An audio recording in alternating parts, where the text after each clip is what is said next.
نبی پاک صلی اللہ علیہ وسلم نے فرمایا 3 مرتبہ صبح 3 مرتبہ شام اعوذ باللہ السمیع العلیم 3 دفعہ یہ پڑھو، اور 1 دفعہ سورۃ حشر کی آخری 3 آیات هو اللہ الذی لا الہ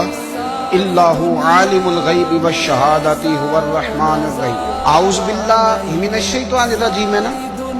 اس کو پڑھنا ہے اعوذ باللہ السمیع العلیم من الشیطان الرجیم۔ فرمایا 3 دفعہ اس کو پڑھو اور 1 دفعہ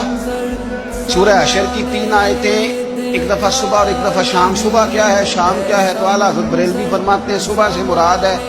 آدھی رات ڈھلنے سے لے کر سورج نکلنے تک، آدھی رات ڈھلنے سے لے کر یعنی تہجد کا ٹائم سے لے کر سورج اور شام کیا ہے، دوپہر ڈھلنے سے لے کر مغرب کی اذان تک، یہ شام ہے۔ اب سن لیں، یہ ترمذی کی حدیث ہے سیاستہ کی،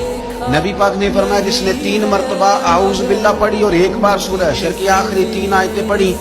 1 دفعہ صبح پڑھے 1 دفعہ شام پڑھے، نبی کریم علیہ السلام فرماتے ہیں اگر صبح پڑھے گا تو 70,000 فرشتے شام تک، اور اگر شام کو پڑھے گا تو 70,000 فرشتے صبح تک پڑھنے والے بندے کی مغفرت کی دعا مانگتے رہے۔ چلے میں تو اس بات پہ بھی بڑا راضی ہوں کہ پہلی دفعہ اہل سنت میں ایسا ہو رہا ہے کہ وظیفہ ملنے پر لوگ نعرے لگا رہے ہیں۔